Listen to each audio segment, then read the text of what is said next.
Ángel Antonio Sarabia Collazo. Estoy segura que después de la plática del doctor Rosique todos quedaron muy despiertos, entonces listos para la siguiente ponencia, cuyo tema es accesos vasculares largos en la práctica clínica. El doctor Ángel Antonio Sarabia es médico anestesiólogo egresado del Hospital Universitario José Eleuterio González de la Universidad Autónoma de Nuevo León. Además tiene una subespecialidad en medicina del enfermo crítico, egresado del Hospital San José del TecSalud. Gracias, doctor.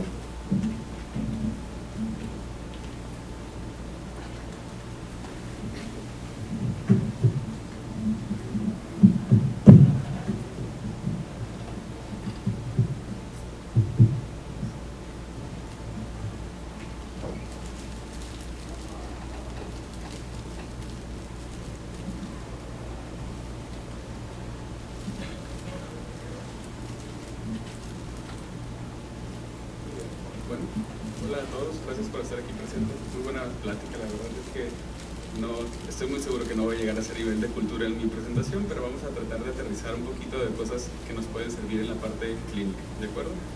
Yo soy Ángel Sarabia. Una de las cuestiones por las que vengo a dar esta plática es porque como institución, lo que pudiera parecer atractivo para ustedes es que como institución en TecSalud, a la que pertenezco en el área de terapia intensiva y anestesiología, como amablemente mencionaron, es que nos reinventamos o nos tuvimos que reinventar un poquito después de la pandemia. Tuvimos algunos cambios. Fue una temporada difícil, la que realmente pues, no es muy grato recordar, pero sí es necesario que tengamos el aprendizaje de ahí que tomamos, que tuvimos que hacer en alguna de nuestras prácticas y aterrizarlo para que parte de lo que tuvimos de cambio no se quedara nada más como una respuesta hacia la urgencia y sí que nos dejara algo de aprendizaje para seguir mejorando, ¿vale? Entonces, ¿qué fue lo que más importó después de la pandemia para nosotros? Que de ser una práctica que estaba muy centrada en el que los catéteres uno los prescribía y aparecían al rato siguiente y no sabíamos bien pues simplemente estaba porque ya lo habíamos pedido, pues tuvimos que integrar.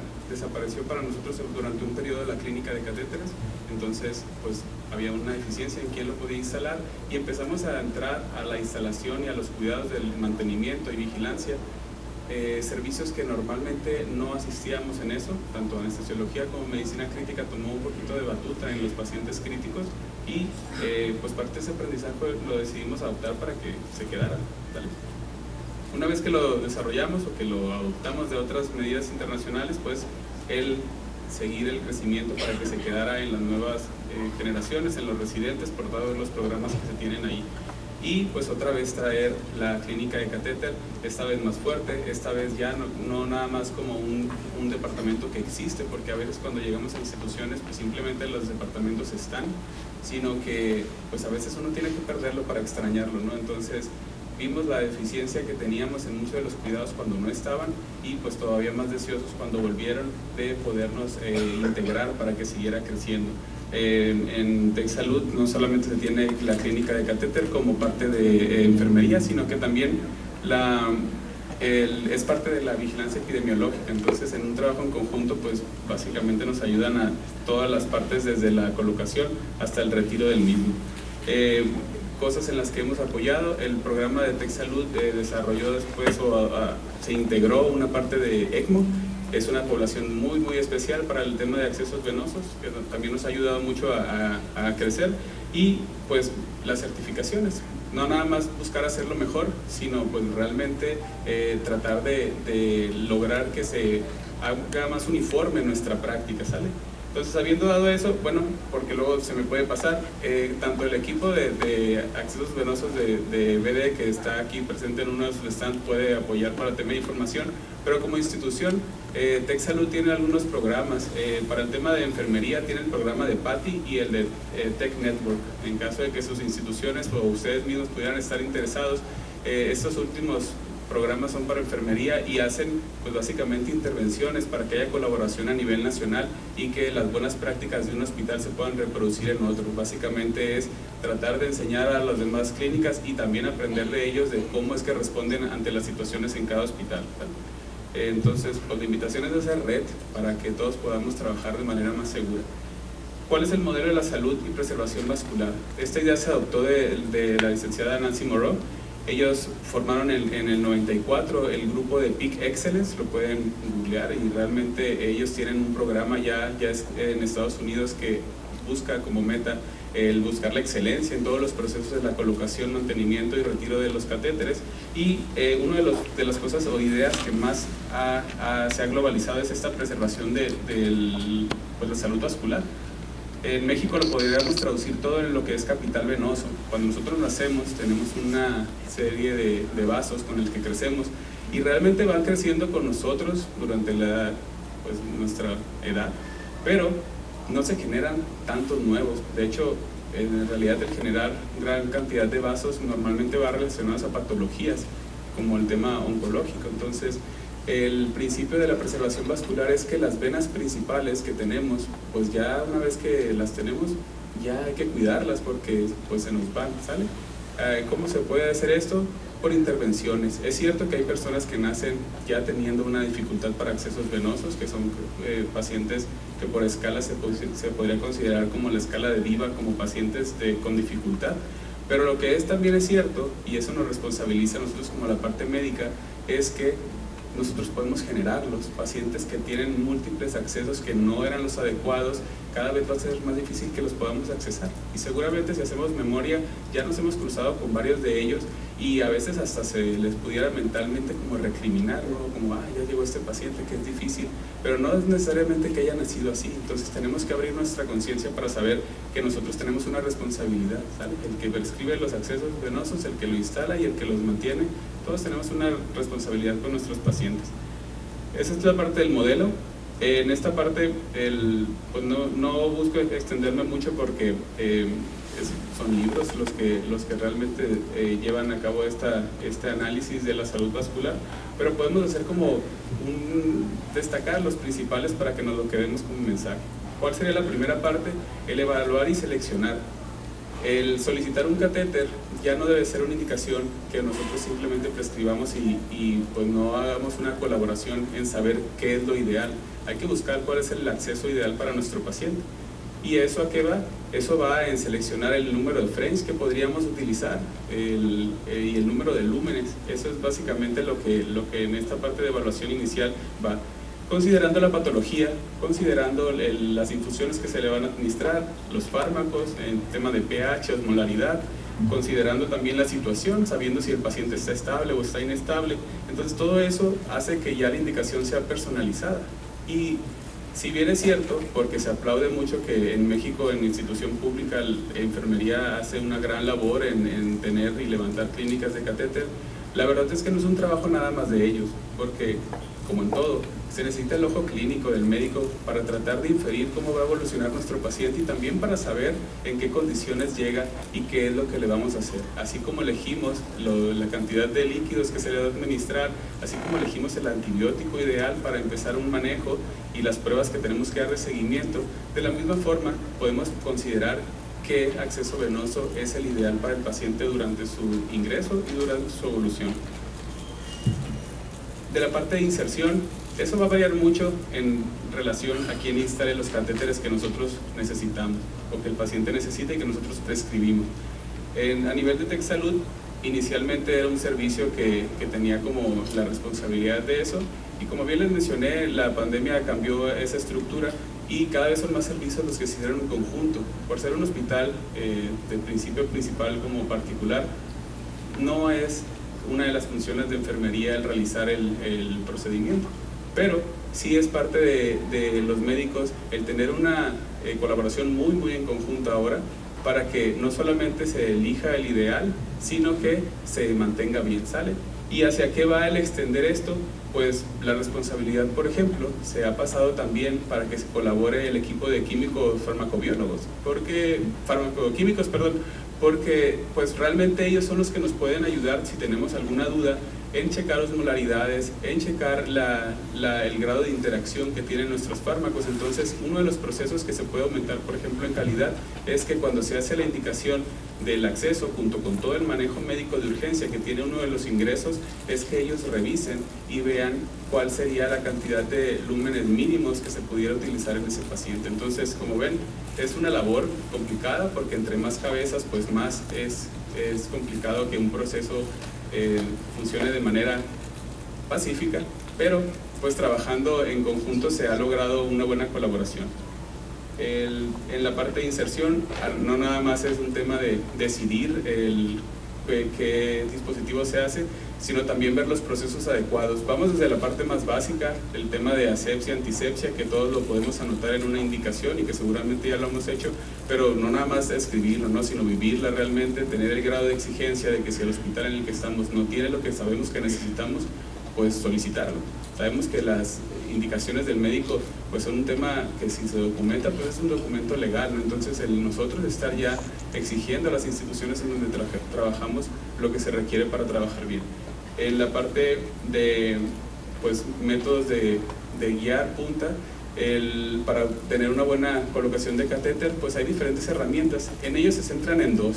En la parte radiográfica, porque pues está muy globalizado su uso y ya gran parte de los hospitales cuenta con esta tecnología, pero hay unas nuevas, entre ellas nuevas entre comillas, que sería el electrointracavitario. Seguramente más de uno, si menciono el dispositivo de Sherlock, pues podría pensar como que no estoy familiarizado con él, pero seguramente si alguien dice Caimancito, pues ya podrás tener algún recuerdo de que en algún momento lo has utilizado o sabes que alguien lo hace. Entonces, el electrointracavitario ya es una tecnología que existe, pero muchas veces cuando no tenemos los dispositivos adecuados, pues tenemos que resolver, ¿no? A la hora de hacerlo, a veces nos alejamos de las buenas prácticas, y ese tipo de dispositivos que ya se desarrollen para que se pueda hacer de técnica estéril, pues resulta genial, porque si lo que quieres es que te apegues a las guías para tener el mayor beneficio en la instalación adecuada, pues un paquete que ya te incluya esta tecnología sin que tengas que tú hacer adaptaciones, pues es bastante práctico. En la parte de lo que es manejo, pues el manejo, sí, nosotros como en la parte de TecSalud nos respaldamos mucho en enfermería.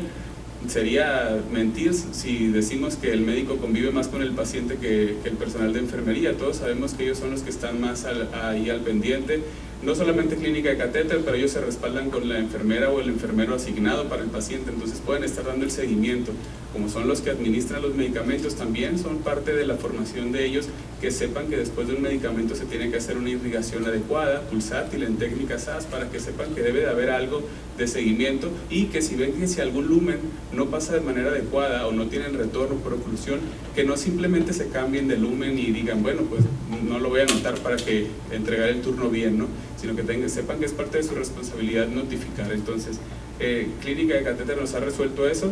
Cuando no se tiene una clínica de catéter, también nosotros podemos ser agentes de cambio, y entonces pues quizá no va a ser del agrado completo de la persona que esté en turno, pero podemos indicar las exigencias de cuidados para los accesos que hemos colocado, o aunque no lo hayamos colocado, que nuestro paciente tiene, ¿sale?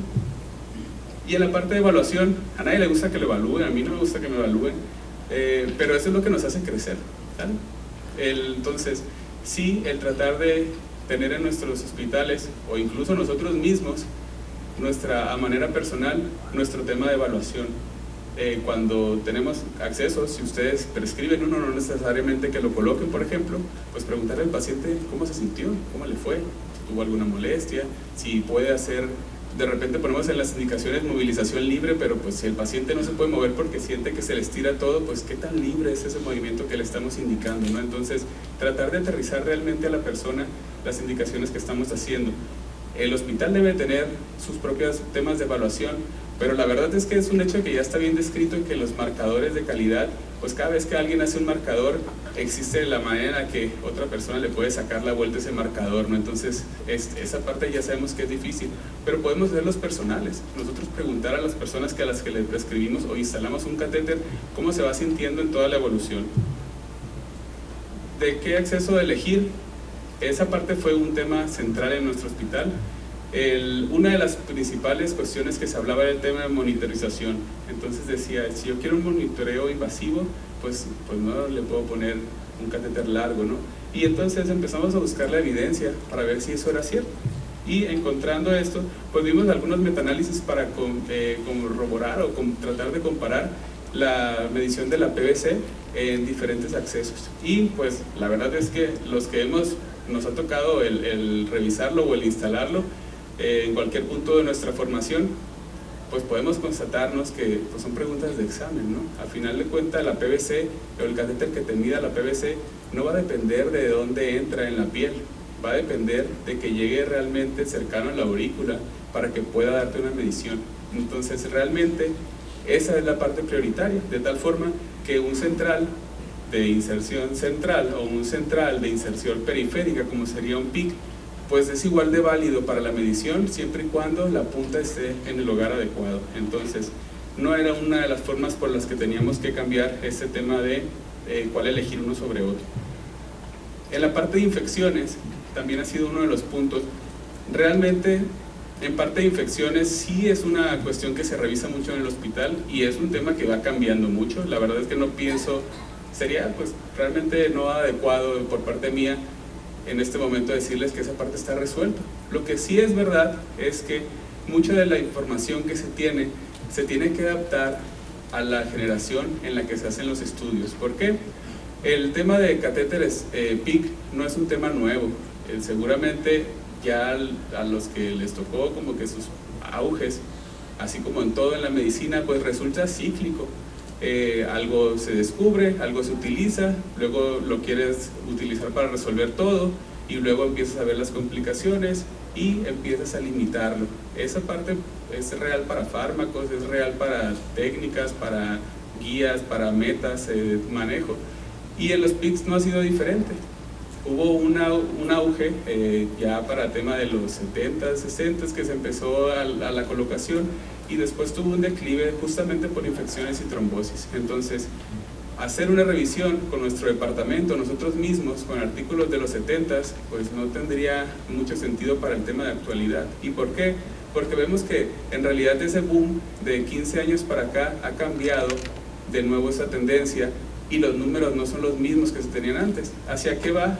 La colocación ya por ultrasonido nos da accesos a venas mucho más seguras para tener catéteres largos, y la otra cuestión es que el tema infeccioso, pues eligiendo y revisando cuáles son los catéteres que más infectan, pues nos termina de dar una mejor situación. Ahora, este crecimiento no es nada más para los PICs, también los centrales de inserción central, los SICs, también tienen sus áreas rojas que se han utilizado mucho, pero pues muchas veces también tenemos que tomar en consideración, y los nuevos estudios ya lo hacen, que los días de catéter instalado tienen un alto peso en el tema infeccioso.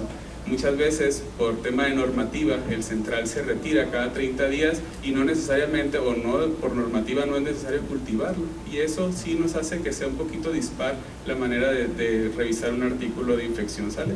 Entonces, hacia el tema de revisión de 10 años para acá, que de hecho pues en general para revisiones correctas muchas de las recomendaciones de 4 años para la actualidad, a menos que sea algo de mucho peso previo, pues nos dicen que en realidad el tema infeccioso ya no es una diferencia entre uno y otro. Va a conflictuar muchas veces con lo que ya tenemos como de previo, pero la verdad es que viendo las revisiones actuales, el tema infeccioso no es una diferencia, y vamos a hablar acerca de lo que sí lo es, ¿no? Tenemos uno de los ejemplos de algunos hospitales. Este artículo me encanta porque la verdad es que si lo analizas no es nada concluyente, nada de lo que tiene ahí como en sí te habla mucho. Pareciera como que el doctor Durant pues más bien estaba enojado con sus colaboradores del hospital porque cada quien hacía lo que quería. Hace algunas reflexiones acerca de que si un paciente no necesita un PIC, pues que no se lo pongas, que si no necesita un catéter no se lo pongas, y pues eso creo que todos lo tenemos como a la mano, ¿no? Entonces, la situación en catéteres no es diferente a la situación global, desescalar cuando se pueda, y esa pues fue la conclusión más importante de Durant. Lo que sí me gusta, y por eso siempre trato de mencionarlo, es que pues debió presionar mucho, pero en su hospital en Francia dijeron no PICs. Entonces por un periodo no pusieron PICs y no vieron ningún cambio infeccioso en su hospital. Entonces, pues sorprendentemente, pues las infecciones no vienen de los PICs, simplemente vienen de las partes de los mantenimientos, inserción y los cuidados del dispositivo, ¿sale? Entonces, ¿cuáles serían las indicaciones relativas para PICs? Tenemos varias. Nosotros en particular los utilizamos para los pacientes que, como les mencioné, con esta escala de DIVA se consideran que son accesos venosos difíciles. Tenemos para pacientes que tienen problemas de coagulación. La verdad es que pues es mucho más sencillo controlar con compresión pacientes, como tenemos pacientes anticoagulados por ser un hospital que ve mucho el tema de cardiología. Sí es una situación importante. Y otra de las cuestiones, también tenemos una población geriátrica importante y de ahí hay muchos portadores de cánula, entonces el tener diferentes accesos en cuello pues siempre los hace como más contaminables. Son como las cuestiones en las que prescribimos como más, aunque la tendencia global no es nada más que veas la patología. La verdad es que si revisamos la tendencia global, te habla de que tu acceso venoso debe de ir de lo más periférico posible para justamente tratar de preservar capital venoso. ¿Hacia qué va? Una de las revisiones que está como de terror para los pacientes o los médicos, y entre ustedes están los que tienen que prescribir catéteres de hemodiálisis, pues hay algunas revisiones que te hablan acerca de que un catéter de hemodiálisis subclavio derecho es un 50% de probabilidad de que hagas una estenosis. Entonces, si recuerdan, para los pacientes que como enfermedad renal van a evolucionar, pues el ya no tener todo el lado derecho por una estenosis central, pues ya nos va a quitar el tema de las fístulas que se pueden utilizar y diferentes medidas dependiendo de lo que el paciente vaya necesitando. Entonces, sí es una cuestión que debemos de cuidar. Son nuestros pacientes, nos confían en su salud, pues también inconscientemente nos confían en sus venas, entonces tenemos que ser responsables de ellas.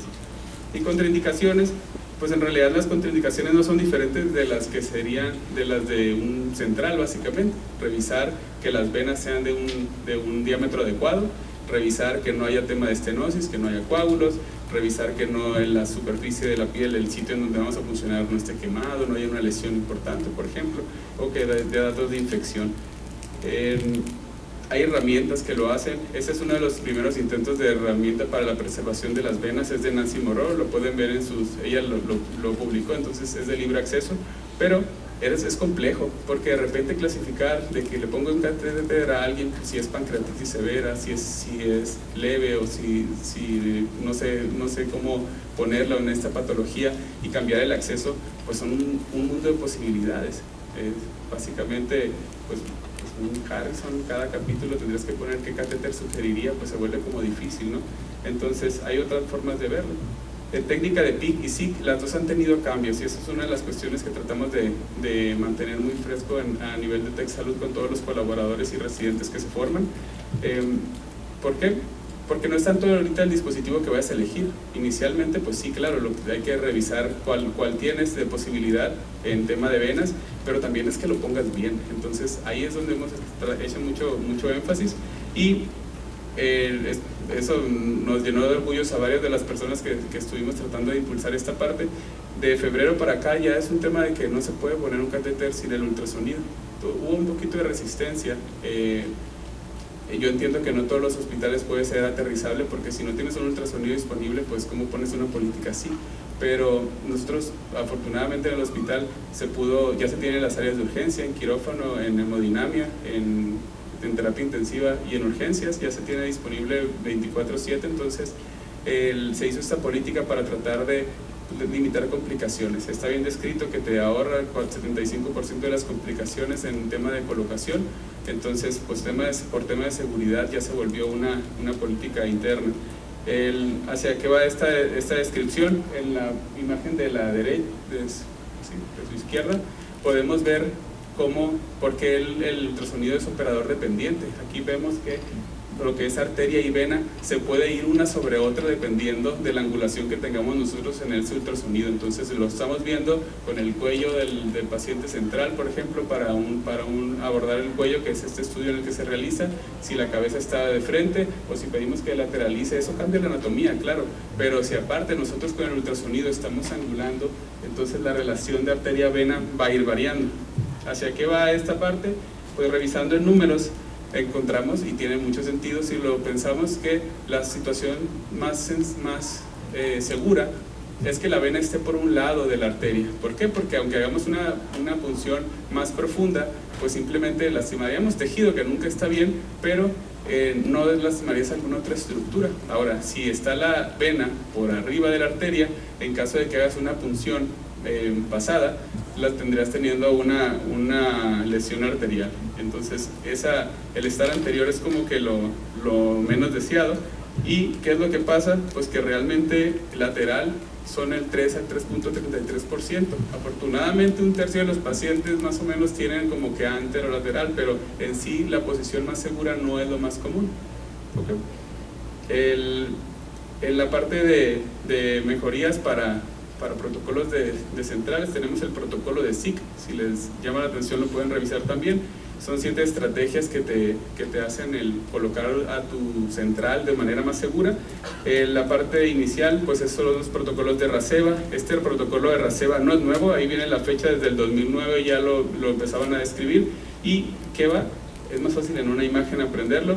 Básicamente es un rastreo sistemático, empiezas del cuello y te vas bajando hasta pues clavícula, después brincas tu clavícula, puedes ver tu vena axilar y arteria axilar y revisas la pleura, ¿vale? Entonces es un abordaje sistemático de un lado y lo haces bilateral para saber las estructuras y qué es lo que con las venas que puedes contar para accesarlas. Un pequeño video que como tengo la tendencia a excederme en tiempo, creo que no se los voy a poder mostrar, pero pues es un rastreo realmente de un tema de minutos. Pones el ultrasonido y te vas viendo que las estructuras estén adecuadas para funcionar, ¿sale?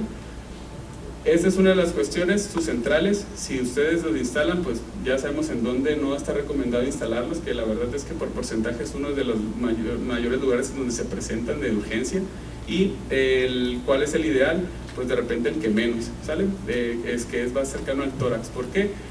Si la tendencia es a irnos hacia más distal, pues tendría sentido que el central también lo tratemos de hacer más lejano. Por eso en descripciones como en las cuestiones vasculares y los journals de cirugía vascular te apoyan mucho en la colocación en lugar de subclavios de un catéter axilar, es decir, un poquito más lejano y que lo puedas guiar por ultrasonido también por tema de seguridad. Mantener una asepsia adecuada, eso siempre es importante. Pues ya sabemos, si les gusta la cuestión de calidad y error humano, la clorhexidina pues es un tema que tuvo relevancia en la manera en la que se comercializa. Entonces afortunadamente ya hay preparados especiales en donde tienen cierta tinta y ciertos dispositivos para que no sea una cuestión que se pueda confundir con solución salina, solución inyectable o algunas cuestiones que ya han sucedido a nivel internacional. Hay artículos que ya nos hablan, si ustedes tienen la posibilidad de tener clorhexidina alcohol y por ejemplo compararlo con yodo, pues la verdad es que sí hay una diferencia, ¿sale? Nosotros en el hospital tenemos afortunadamente la mayoría de las veces hay disponibilidad de las dos, entonces queda a dependencia de la persona que lo solicita, pero pues sí hay una diferencia, no son intercambiables. El guiar nuestras punciones con ultrasonido resulta una parte como básica a nivel que vayas a colocarle el catéter, y en esta parte me voy a brincar porque el electro intracavitario así como medida como dispositivo ya hecho, pues en realidad no lo tenemos para central en México, ¿sale? Solamente para catéteres periféricos. Protección de salida, ya nos habla la ITSA desde el 2010 de no suturar, si es posible tener membranas estabilizadoras.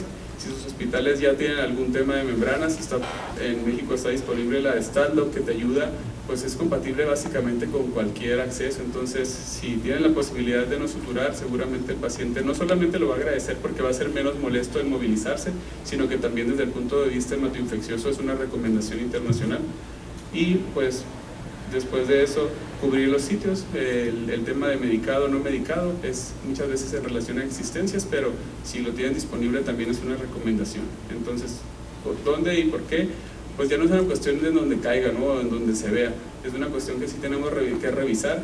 Sería criticable, por ejemplo, poner en el cuello del lado derecho si no revisaste el izquierdo, simplemente porque pues el derecho es mucho más fácil por anatomía, pero no necesariamente es el indicado, sobre todo si tenemos algunas poblaciones especiales. ¿Hacia qué va? Nosotros tenemos una población, como les dije, de cardiología, entonces de repente para marcapasos temporales hay que dejar ahí listo. También para el tema de catéter de hemodiálisis, de repente sí resulta como un tema de mayor beneficio en la urgencia. Entonces sí hay que revisar qué es lo que hay disponible y qué es lo que podemos utilizar, pero de manera más integral. Por eso es importante que trabajemos en equipo y no nada más como que cada quien pues sacar la chamba, ¿no? Y el otro, el que llegó después, que ya lo tenga que batallar. Cuando ya seleccionas todos tus pasos y te sale bien, ¿qué sigue? Pues nada, celebrarlo y al otro los mismos pasos, ¿sale? Entonces hay que tratar de ofrecerle lo mismo a todos los pacientes y que no cambie dependiendo del turno, dependiendo de nuestras ganas, dependiendo de las existencias del hospital, y tratar de preservar. Dentro del protocolo de catéteres PIC está un poquito lo mismo. También hay estrategias, son 8 estrategias aquí, y me voy a brincar a una de las que en algún momento, cuando terminen, son muy interesantes, pero ojalá tengan en alguno de los descansos la oportunidad de hacer. Pueden practicar un poco el rapeo con los ultrasonidos que tenemos para que revisen, la imagen se ve mejor.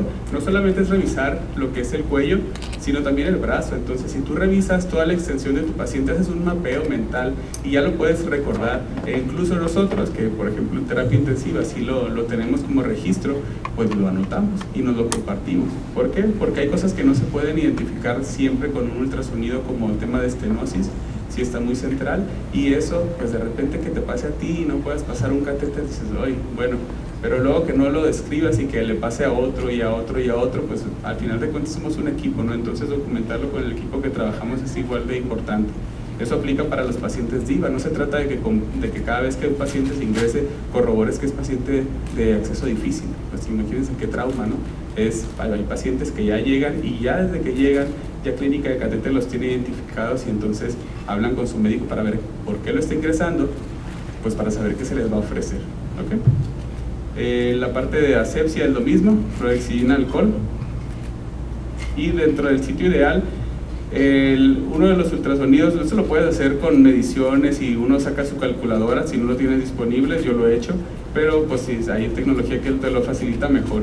Uno de los ultrasonidos, hablando específicamente del SiteRite, tiene la capacidad de que cuando tú congelas la imagen puedes poner el tipo de catéter o el número de French que quieres colocar y te hace ya una medición. Si pueden ver, que tengo un láser acá, si pueden ver esta parte que es lo blanco, el blanco representa el 5 French que seleccionamos, y entonces lo que está punteado azul tú lo puedes ajustar para ver lo que es el lumen que estás haciendo, y ya te arroja en la parte de abajo un porcentaje. Por ejemplo, un 5 French en un 38%, pues eso es como con truco. Por eso realmente eso se lo pusimos a los residentes que tuvimos, porque pues 38% según la guía a la que te acerques y la situación de tu paciente, puede ser que sí sea viable para un catéter o no. Porque lo ideal es que sea menos de un tercio, o sea, hablaríamos estrictamente del 33%, pero en población oncológica, si habláramos que esta imagen es un paciente oncológico, pues lo podemos elevar hasta el 40% con relativa seguridad, ¿sale? Pero si yo les digo que en el otro brazo tenía un 15%, porque pues no sabemos por qué, pero en uno tenía el 38% y en otro el 15%, pues vete al otro brazo. ¿Para qué te arriesgas a ponerlo aquí estirando las guías? A final de cuentas, la práctica clínica no debe ser como que, déjame busco el hueco para meterme a esa guía y hacer como que la cumplo, ¿no? Si tienes otra opción, búscala, porque entre menos ocupe tu catéter, entre menos lo blanco quede más tiempo nadando aquí, o esto azul quede más grandote, pues esa relación te va a dar menos riesgo de trombosis, que es con lo que todos estamos luchando. Entonces, en sitio de inserción, esto, si ustedes instalan catéteres, pues espero que lo hagamos aquí, y si no, pues cuando vean a su paciente y traigan un catéter PIC, pues revisen el bracito para ver en dónde está, y al que lo instaló, si lo ven muy acá o lo ven muy acá, pues sí le puedes preguntar, porque ya ustedes van a estar empoderados y pueden decir, oye, te pedí un catéter y fíjate que lo vi muy metido, ¿qué pasó? Y es parte del crecimiento como trabajo en equipo, que nosotros sepamos, así como preguntamos cualquier otra cosa, ¿no? Sobre todo los que están en hospitales con residentes, porque luego hay unos donde lo pesca y dicen, oye, ¿y esto qué? Y ya empieza la pregunta académica, ¿no? Entonces, lo mismo con los catéteres. Si ves un PIC que no está en la situación ideal, pues revisar por qué y ver si se pudo haber mejorado. Para eso de mejora, si si son instaladores o trabajan con alguien que les instale sus catéteres, pues que revisen los protocolos que hay. Tenemos el protocolo de Rabesto.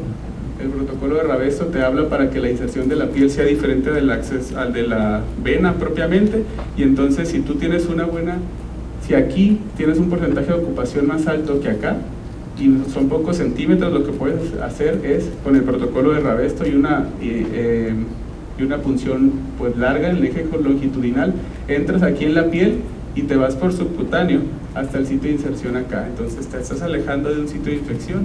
La importancia de aquí es que hay formas de trabajar, y la gente que se dedica a esto pues lo está haciendo por nosotros, entonces simplemente adoptarlos para mantenerlos dentro del punto seguro. En la parte de ultrasonido, pues revisar, cualquier catéter ya debe de ir guiado, es una recomendación internacional. Y hay otros protocolos, si no tenemos la tecnología suficiente, pues lo podemos hacer con protocolo como de COTIP, en el que te dice que vas revisando, así como revisas con el protocolo de Rapeva, haces lo mismo, pero ya vas a ver dentro de la vena pues un doble riel blanco, porque ya está el catéter y vas revisando que no se vaya cefálico. Si tienes un eco para hacer cardíaco, pues puedes hacer nada más inyectando agua, ni siquiera ocupas como agitar realmente como hemodinaje, simplemente inyectas agua y tratas de ver el punto de tiempo en el que llegan las burbujas. Si no, si cuentas con el electro intracavitario, pues qué mejor, y básicamente es esto, el ultrasonido lo puedes cambiar y ves cómo la punta va avanzando y cómo cuando te acercas a tu onda P elevada es porque ya llegaste. Ahorita hay un video un poquito más, pues más claro. Esta parte se manda a imprimir y lo puedes guardar en un USB, lo puedes documentar con tu paciente, lo puedes tener como ya una cuestión personal de que el lugar quedó ideal. También te puedes pasar un poco y revisas en caso de que las ondas P se hagan bifásicas, significaría que ya estamos un poquito pasados. También hay un video un poquito más adelante que trataré de llegar. Este lo voy a cortar, es un video que tarda un poco porque era una residente y era la primera vez que colocaba con sistema Sherlock, entonces yo le dije avánzalo lento y pues el que obedece no se equivoca, ¿no? Entonces avanzó muy lento, pero luego lo corté un poquito aquí para que esté un poco más veloz. Entonces, si vemos acá, está el electro muy parecido arriba abajo, realmente no varía. El blanco es el paciente, es el electro transtorácico, y el amarillo es el electro intracavitario. Entonces vemos como aquí hay un palito con esta diana amarilla, que se simboliza de manera por un imán que trae el sensor ahí. Esta es la punta del catéter, entonces estamos avanzándolo y se está yendo cefálico una y otra vez. Lo vuelvo a intentar, le dije que no se desesperara y entonces hicimos una pequeña manipulación de pedirle al paciente amablemente que volteara hacia su izquierda, que respirara profundo para también tratar de cambiar un poquito la dilatación de la vena cava superior, y entonces ya avanzas el catéter y pues empiezas a ver que ya está como en posición de descenso, ¿no? Esta Y representa el mismo sensor en Y que se pone al paciente en el tórax. Entonces estamos en una parte todavía, si fuera así como puramente anatómico, pues estamos todavía como en la horquilla esternal, ¿no? Y vemos que el electro sí ha cambiado la onda P, pero no lo suficiente. Hay que hacer un proceso del peel away para quitar el introductor y el catéter posteriormente ya se puede avanzar 2 o 3 centímetros más. Ya se puso en verde, la onda P está muy alta, ya grabamos nuestra imagen y aquí queda el registro de que por catéter intracavitario estaba. Entonces, mientras estábamos platicando, tratando de ahorrar el tiempo para no salirme de lo que queremos hablar, pues la residente me ayudó a colocarlo adecuadamente. Entonces vemos que eso sería de cama. Ese catéter se pudo haber quedado cefálico y pensamos que ya está así, y luego ya nos vamos y luego pedimos la placa y el de la placa está ocupado y nosotros nos ocupamos después, y entonces pasan horas y luego cuando lo ves dices, quedó para arriba, déjame veo, le hizo flush, dile al paciente que se tuerza a un lado, que si quiere hacer como popó, que respire profundo, y empiezas a tratar de hacer un montón de manipulaciones para tratar de acomodarlo, y si no lo logra, por ejemplo ahí, pues cuál sería el debate de decir si la PVC se puede medir con pico. No, pues está hacia arriba, no vas a medir nada.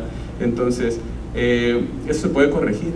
Seguramente en sus hospitales ustedes podrían corregirlo de alguna otra forma y eso está bien, pero aquí lo corregimos en un minuto mientras platicábamos todo en situación de control. ¿Por qué tener la ubicación de la punta correcta? Pues muchas cosas pueden pasar si se va hacia un lado equivocado, si queda en algún lugar pegado a pared, y a veces lo decimos incluso así como que está haciendo pared. Bueno, si está haciendo pared, cada vez que aspiramos podemos embolizar burbujas por parte mecánica de la compresión. Eso es cierto, es muy estudiado en los pacientes con ECMO. Y la otra es que podemos lesionar el vaso. Es muy raro llegar a la perforación, pero se ya ha llegado. Y en este caso en específico, las descripciones del caso es que el catéter quedó en aurícula y el paciente tenía un desorden hidroelectrolítico bastante severo, entonces se le estuvo administre potasio y pues nada, se le irritó su aurícula y se le perforó el corazón y se murió. Entonces, no nada más es que te quede bien a la primera, sino que aparte estés vigilándolo, ¿sale? Porque los catéteres se mueven, respiramos y nuestra anatomía se mueve y los catéteres también. Tosemos y se puede migrar, entonces sí tener un seguimiento radiográfico. Al menos, si no es del día a día, pues sí cambios de la situación del paciente, ¿sale? Comparando el electro intracavitario contra la radiografía, pues el electro intracavitario en realidad se puede corroborar y tiene una mayor, ¿cómo decirlo? Pues sensibilidad a estar en una posición adecuada. En placa es difícil verlo completamente, pero nos sirve pues para lo básico, que es saber que no hay neumo, que no está cefálico.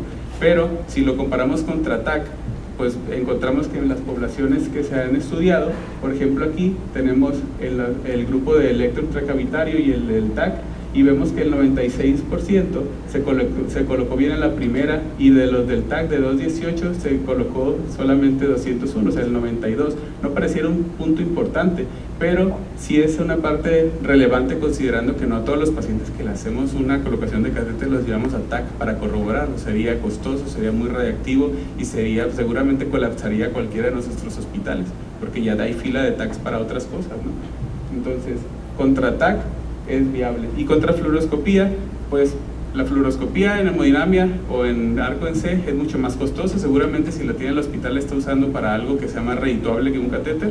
Y también es radiación. La disponibilidad es un poco más compleja, y aparte por seguridad, pues no lo puedes hacer en urgencia y radiar a todos los nada más para corroborar, ¿no? Tendrías que tener por seguridad una cuestión plomada para que sí te proteja. Entonces no es un método habitual, se puede hacer. Nosotros lo hacemos un poquito más para los pacientes complejos. En este paciente ya teníamos un catéter de PIC, pero si te fijan está avanzando, no sé si se alcanza a ver, pero se está avanzando hacia acá una cánula, y esa cánula es una cánula de ECMO, pues son unas cánulas muy grandes, y eso hace que esa población sea muy particular para colocar accesos venosos, porque como a través de esa cánula hacen presión negativa, es lo que puede hacer que en una mala instalación el paciente embolice una cantidad de aire pues sobrenatural. Comparándolo contra el eco transesofágico, pues el eco transesofágico en realidad se podría considerar el gold standard para la colocación de catéteres, pero pues solamente un fakir te aguanta un eco transesofágico sin sedarlo. Entonces tener anestesiólogo, sedación, máquina, o sea, realmente no es una cuestión viable, pero como comparación sí podemos ver que resulta bastante práctico. Por ejemplo, en 60 pacientes que hicieron aquí con el electro intracavitario tuvieron un éxito 30 de 30, y cuando compararon referencias anatómicas y después lo corroboraron con eco transesofágico, vemos que solamente 16 de 30 estaban bien colocados. El electro intracavitario en México, pues lo que tenemos ahorita como ya un preparado, que no tenemos que hacer ninguna manipulación ni nada diferente, es el Sherlock, es el que tenemos en México disponible. Es el único realmente. Se consideraría, viendo todo lo que son las opciones de corroboración, TAC, fluoro, hemodinamia, el eco transesofágico, como de bajo costo. No hay radiación y es de uso sencillo. Ahorita ustedes pueden usar el simulador, que está espectacular, y se ponen los visores y lo pueden hacer la simulación de cómo se hace. Realmente es bastante sencillo, incluso está con maniquí de baja fidelidad y también resulta fácil. Se puede entrenar a enfermería y a médicos, no es estrictamente de nosotros. Entonces si sabemos utilizarlo, o en clínica de catéter de nuestro hospital, nosotros podemos proponerlo, e incluso en un mundo ideal pues exigirlo, ¿no? De que ponle el catéter, pero quiero que me lo cheques así, y bueno, pues el que prescribe es el que manda.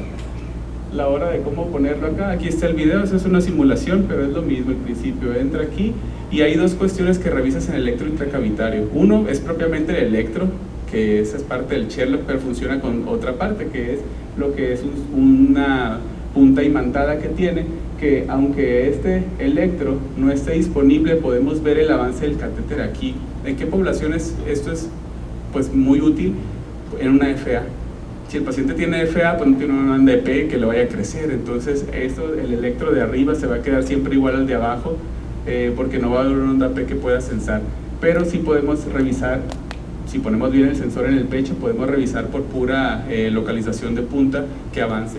También en un marcapaso, si el paciente es dependiente de marcapaso, hay algunos que entra y sale, y ese cuando tengas PES, pues sí te va a funcionar. Pero si el paciente es totalmente dependiente de marcapasos, pues vas a ver las espigas, pero no te va a servir para guiarlo por el electro intracavitario. Aún así el Sherlock te serviría para revisar el avance. Y la verdad es que aunque algunas poblaciones, porque me ha tocado de repente en las cumbres de catéteres y todo, que hay gente que dice, no, pues si trae un marcapaso ni para qué, y la verdad es que no, porque topas, o sea, el marcapaso lleva la ruta contraria a la tuya, pero topas, y a la hora de tratar de avanzar te puede salvar mucho de que se vaya hacia cefálico o que el catéter se retore, ¿sale? Algunos retos hospitalarios, pues depende del punto en el que estén. Si globalmente la tendencia es a irse por seguridad hacia lo periférico, uno de los retos que nosotros tenemos en el hospital es, ya ponemos PICS, pero ver el número de lúmenes. Los retos que ustedes tengan, si están poniendo más centrales que PICS, pues revisar, porque si es por un tema de creencias, pues a lo mejor hay algo que trabajar en nosotros mismos, y si es por tema de existencia, pues habrá que trabajarlo con los administrativos para que se pueda tratar de disponer. En realidad ya a nivel nacional, en todas las entidades, hablando de público y particular, hay disponibles, entonces nada más es buscarle la forma, ¿no? Nosotros en Nuevo León, en el IMSS, en el 34, acaba de aclarar que es alta especialidad, tienen los PICS, ellos los piden porque sí lo necesitan mucho para los pacientes de las cirugías cardíacas que tienen. Entonces ya hay buscando convenios con la 21, que es de trauma, entonces varias de las UMAE los pueden traer. Aquí habrá que ver, creo que por disposiciones no hay como una UMAE, ¿no? Pero seguramente si no la existe como en título, es porque alguien está sacando la chamba en el día a día. Entonces, si ya están haciendo ese trabajo, esa labor, pues seguramente pudieran tratar de acercarlo. Última parte, porque ya me excedí, ¿verdad? El tema, nosotros ahorita que ya colocamos los PICS, la tendencia global es a reducir el número de lúmenes. Esa es la batalla que estamos librando ahorita. ¿Por qué? Porque está ya descrito que entre más lúmenes tiene un catéter, pues más riesgo de contaminación, ocupa más manipulación, enfermería tiene que hacer más cosas, más posibilidad de que si no tienes tantas infusiones y medicamentos, pues de repente se usen 2 lúmenes y uno esté vacío durante varios días, que no se mueva. Entonces, en centrales no hay muchas opciones para disminuir los lúmenes. De hecho, el más nuevo que he visto que sacaron trae 4 en lugar de 3, así que por número de catéteres de lúmenes es un poquito más propicio a infección. En PICS sí lo hay, cada vez hay menos frames, lo cual nos disminuye los riesgos de trombosis, y cada vez hay más disponibilidad de menos lúmenes. Entonces, hay una descripción que se sacó, me adelanto un poquito para concluir con eso, es el principio de MAGIC, en el cual trataron de hacer el equipo todo completo de los instaladores y las personas que cuidan los catéteres, y entonces seleccionar lo ideal, y ellos empezaron a premiar la intención de usar menos lúmenes, de tal forma que ya no era por como que pidieron un catéter central, por default son 3. Empezaron a usar diferentes marcadores, que esos con gusto se los puedo compartir, aunque están libres en internet, acerca de los números de días que se iba a colocar y las infusiones por pH y osmolaridad, si eran compatibles o no con vía periférica. No nada más lo hicieron, que a veces uno describe ya no medicina utópica, sino lo interesante es que este principio de MAGIC de Michigan lo aterrizaron en hospitales. Entonces del 2014 al 2016 empezaron a usar esta herramienta de selección, y aquí podemos comparar que ellos, el amarillo es el número de catéteres de 3 lúmenes que utilizaban, y cuando empezaron en la intervención, un julio del 15, alguien les dijo, ya hasta aquí llegamos con los 3, vamos a planear bien qué es lo que necesita el paciente. ¿Y qué es lo que pasa? Que los de 3 lúmenes son los que menos se empezaron a utilizar. ¿Por qué? Pues porque realmente el paciente no lo necesitaba. Ya en conjunto vieron que pues antibiótico con horarios acomodado y los diferentes medicamentos pues no requerían tanto. Podían utilizarlo con 2, e incluso se aumentaron el número de pacientes que requerían 1. Nosotros dijimos, bueno, aquí está el uso de PIC, cómo se disminuyó. También tuvieron que ver que pues estaban haciendo una selección de repente pues inadecuada. Entonces cuando uno se hace más minucioso, ya te das cuenta de que así como hay mindfulness para la vida, así hay mindfulness para nuestras indicaciones. Entonces tener un machote de que ponle un central, ¿para qué lo quiero? ¿Para qué lo necesito? ¿Y qué es lo mejor que le puedo ofrecer a este paciente? Entonces definieron el PIC inapropiado. En los hospitales que no se hizo la intervención, pues nadie se va a sorprender con eso, ¿no? Pues no esperes cambios si haces lo mismo. Pero en los que sí se ofreció estas nuevas definiciones, ya la cantidad de PIC que consideraron inapropiados ya es bajo. Eso es centrándonos en PIC. La reflexión hacia ustedes y lo que yo, porque esto me puse en un público diferente, que pues la verdad es que aquel me ponía más nervioso porque eran colaboradores y algunos amigos que de repente dije, me voy a echar al cuello. Y les dije, ¿cómo nos vamos a comportar nosotros? O sea, ¿qué vamos a hacer si agarramos esa herramienta cómo se va a comportar ese hospital y cuántas malas indicaciones vamos a tener. Entonces, la pregunta es hacia ustedes, ¿cómo se comportaría su hospital si agarran esta herramienta? ¿Tendrían el número de centrales que ponen ahorita? ¿Tendrían más PIC? ¿Tendrían más líneas medias? O sea, ¿cómo se comportaría? Y entonces, si bien es cierto que esto está centrado, pues aquí va no les puedo mostrar eso por todo completo porque es como estadística interna y pues tampoco se trata de que me regañen cuando regrese, pero viendo así como números grandes, nosotros hablamos, un minuto. En marzo, la plática fue en febrero, o sea, la intervención fue en febrero.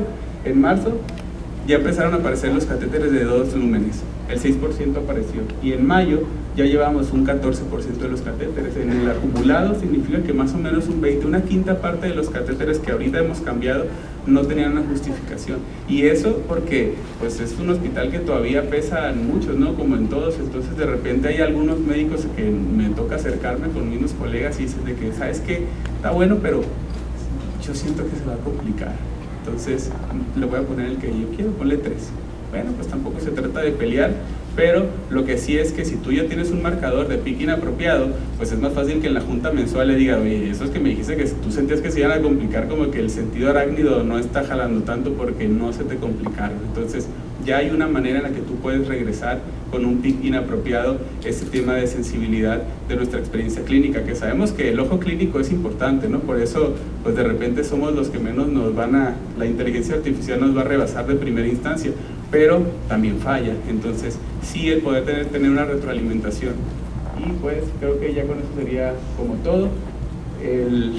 Los sistemas cuando se fraccionan menos funcionan mejor, entonces es más fácil que si la responsabilidad es de todos nos preocupemos por el proceso, los retos de cada hospital. Y pues la última, acá, el catéter PIC ahorita por normativa no tiene un tema de que mientras esté funcional y seguro y hematoinfeccioso esté bien, se puede seguir utilizando. Entonces los nuevos estudios te hablan de tema de costos y ustedes lo pueden internalizar como todo y ver cómo funcionan con ustedes, porque un catéter central por normativa no puede durar más de 30 días. Si sabes que vas a tener un paciente de larga estancia, entonces el estarlo recolocando es un costo que se debe de agregar sabiendo que tienes una herramienta que te puede durar más tiempo. Entonces tema de costo-beneficio ya es un factor que se puede considerar, y si es en medicina privada, como pues mayormente es mi caso, los seguros no deben de tener una injerencia en esto porque tienen que cubrir los dos. En nuestro hospital lo hace, seguramente que ustedes revisando la seguridad del paciente lo pueden hacer. Yo así mando las cartas, siempre a todos los seguros les pongo muchas gracias por ayudarme a pegarme a las medidas de seguridad máximo para tu paciente, y así se los mando a ellos, así lo mando al paciente y seguramente les van a responder bien si lo hacen también, ¿vale? ¿No sería todo?